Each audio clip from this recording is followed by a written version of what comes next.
Capital భక్తి టీవీకి స్వాగతం సుస్వాగతం. ఈరోజు మనతో కవయిత్రి, లైఫ్ కోచ్, ఆధ్యాత్మికవేత్త డాక్టర్ దుర్గ గారు ఈరోజు మనతో ఉన్నారు. దుర్గ గారు నమస్కారం అండి. నమస్కారం శ్రీలక్ష్మి గారు, చాలా సంతోషం మిమ్మల్ని కలవడం. దుర్గ గారు హనుమంతుడు పుట్టుక, విద్యాభ్యాసము చాలా చక్కగా వివరించారు. హనుమంతుడు కార్యసాధన తలపెట్టాడంటే కార్యం సాధించే వరకు వదలడు కదండి. ఆ కార్య సాధన గురించి వివరిస్తారా? తప్పకుండానండి. అతులిత బలధామం సర్వశైలదాహం ధనజవన కృసానం జ్ఞానినాం అగ్రగణ్యం సకల గుణ నిధానం వానరాణం ఆదిశం రఘుపతి ప్రియ భక్తాం వాతాజతం నమామి. ఒక హనుమంతుడికి ఎవ్వరూ సాటి రారట. అంటే అటు దేవతలు కానీ మనుషులు కానీ ఎవరు సాటి రాని శక్తి, బలము ఆయన శక్తికి ఏది కూడా ఎదురు రాదు, సాటి లేదు. ఆయన బంగారు వర్ణం కలిగిన కొండంత శరీరం కలిగిన వారు అని చెప్పారు తులసీదాస్ గారు. తులసీదాస్ గారు ప్రత్యక్షంగా హనుమని చూశారు. ఆయన బంగారు వర్ణంతో ఉంటారట. భూత పేత పిశాచాలకి ఆవేశంలో అగ్నిపర్వతంలాగా వాళ్ళందరినీ కూడా కబళించేయగల శక్తి ఉన్నవాడు. అంటే ఎవరు ఎలా చూస్తే అలా కనపడతారు. జ్ఞానుల్లో అగ్రగణ్యుడు, ఆయనలో ఒక జ్ఞాని. అంత జ్ఞాని అయినా కూడా ఆయన ఎప్పుడు కూడా వినయంగా ఉంటారు.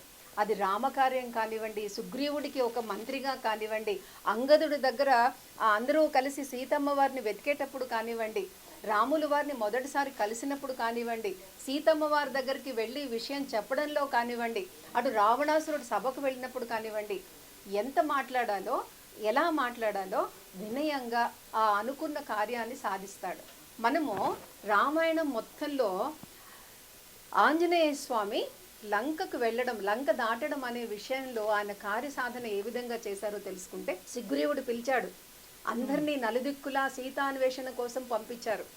అటు దక్షిణ దిశగా అంగదుడు, జాంబవంతుడు, హనుమంతుడు, నీలుడు మొదలగు వారిని పంపించారు. పంపించినప్పుడు అందరికీ ఏది ముద్రిక ఇవ్వలేదు. రాముల వారు కూడా సుగ్రీవుడు చెప్పాడు, హనుమ నువ్వు వెళ్తున్నావు, నువ్వు కార్యసిద్ధి చేయగలవు, మే అందరం రాముల వారు మేము అందరం కూడా నీ మీదే నమ్మకం పెట్టుకున్నాము, నువ్వు కార్యాన్ని సాధించగలిగిన వాడివి అని చెప్పగానే రాముల వారికి కూడా హనుమ మీద చాలా నమ్మకం వచ్చి ఒక అంగుళీయం తీసి రాజముద్రిక, రామముద్రిక ఇచ్చారు. దానిని ఆయన చేతిలో పట్టుకోలేదు, కొంగులో ముడి పెట్టుకోలేదు, నడుగొడ్లో పెట్టుకోలేదు, మరి మధ్యలో తలలో శిరోముడిలో దాన్ని దాచుకున్నారు. అంటే మనము తల మీద ఏది ఉంచుకుంటాము అంటే భక్తిగా ఉంచుకున్నారు. ఆయన తీసుకున్నారు. అందరూ వెళ్ళి నది ఒడ్డున కూర్చున్నారు. కూర్చున్నాక అంత పెద్ద సముద్రం ఉంది. అందరూ 10 యోజనాలు దాటగలము, 20 యోజనాలు, జాంబవంతుడు 70, 80, అంగదుడు 90 అలా అందరూ అంటున్నారు. కానీ అంగదుడు 100 యోజనాలు దాటగలను కానీ వెనక్కి రాలేనేమో అన్నాడు. జాంబవంతుడు 90 యోజనాలు, ఇంకా నలుడు నీలుడు 50, 60 అన్నారు. పాపం ఆంజనేయ స్వామి అలా దూరంగా కూర్చున్నారట, ఆలోచిస్తున్నారట ఏంటి ఇంత పెద్ద సముద్రం అనేసి. జాంబవంతుడు దగ్గరికి వెళ్ళాట, హనుమా నువ్వు ఈ 100 యోజనాల సముద్రం ఏంటి, ఏ కార్యమైనా నువ్వు సాధించగలవు, నీకంత కార్యసిద్ధి ఉంది, నువ్వు సూర్యుడికి శిష్యుడివి, వాయుపుత్రుడివి, వాయుక్తి గరుత్మంతుడికి సమానమైన వేగంతో నువ్వు ఏదైనా కూడా ఎగరగలవు, దాటగలవు. గరుత్మంతుడితో సమానమైన వేగం, సమానంగా గరుత్మంతుడు, వాయుదేవుడు, హనుమంతుడు ముగ్గురే సమానంగా వారి కన్నా కూడా ఎక్కువ వేగంగా ఈయన దాటగలడు అని జాంబవంతుడు చెప్తారు.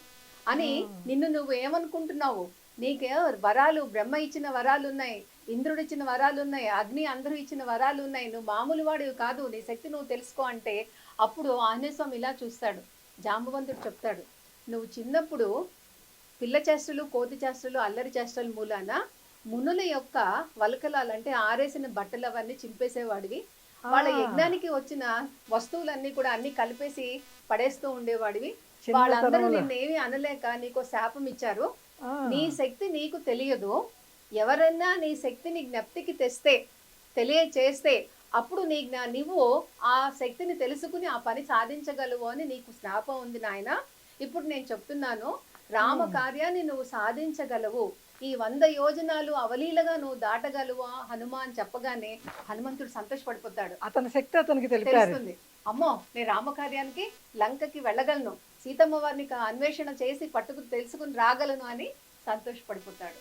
అప్పుడు అంటాడు, ఈ నేల మీద నుంచి నేను కనుక 100 యోజనాలు దాటాలి అంటే నా పాదాల శక్తికి భూమి లోపలికి వెళ్ళిపోతుంది, అందుకని మహేంద్రగిరి పర్వతం మీదకి వెళ్తాను అని చెప్తాడు.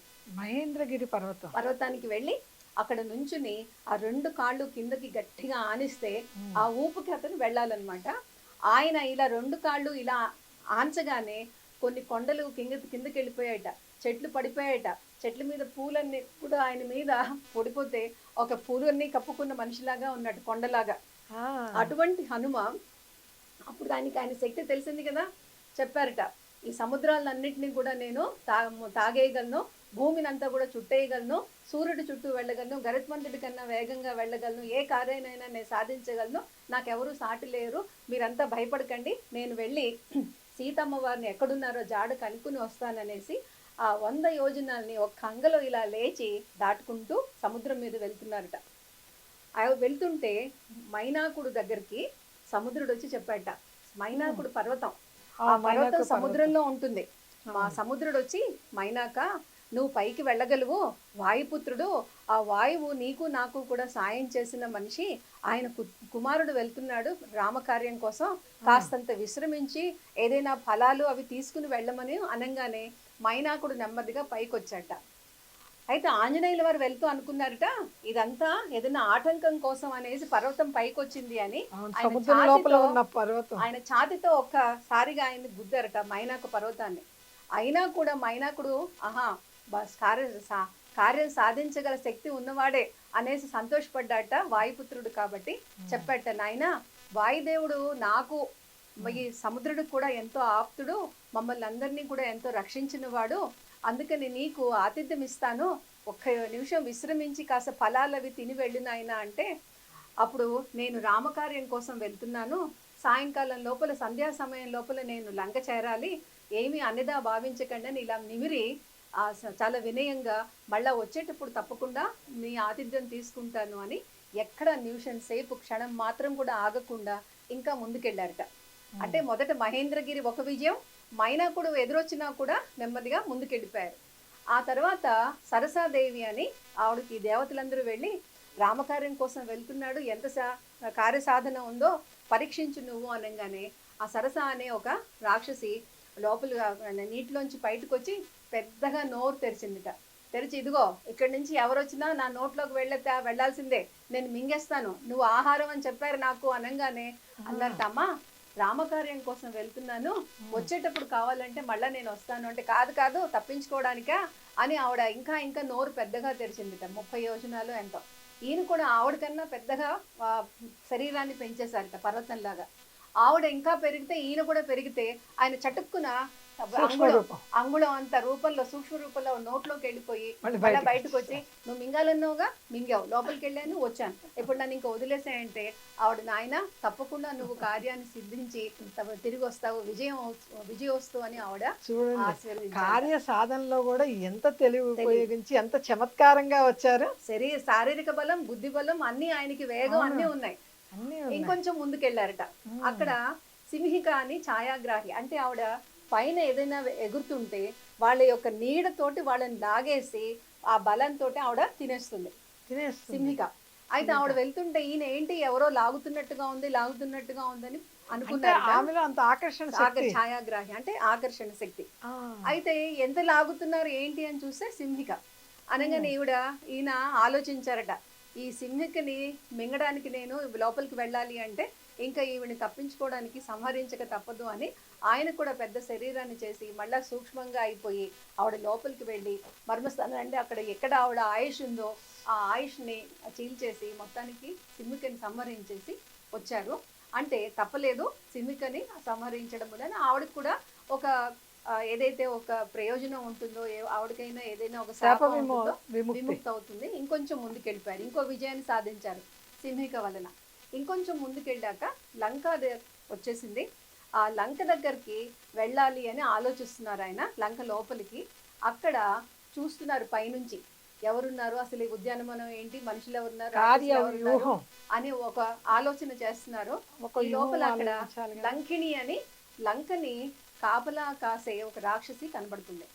ఆ లంకిణిని చూడగానే, ఎవరు నువ్వు, ఎలా వచ్చావు ఇక్కడికి, అసలు ఇంత దుర్భేద్యమైన ప్రదేశంలో నువ్వు ఎలా వచ్చావు అంటే చాలా తెలివిగా అక్కడేవో చెట్లు ఆ పళ్ళు ఉన్నాయి కదా, అవన్నీ ఉద్యానవనం బాగుందని చూడడానికి వచ్చాను అని చెప్తాడు. సమయస్ఫూర్తి. సమయస్ఫూర్తి చెప్తే ఆవిడ నమ్మకుండా ఒక దెబ్బ వేస్తుంది.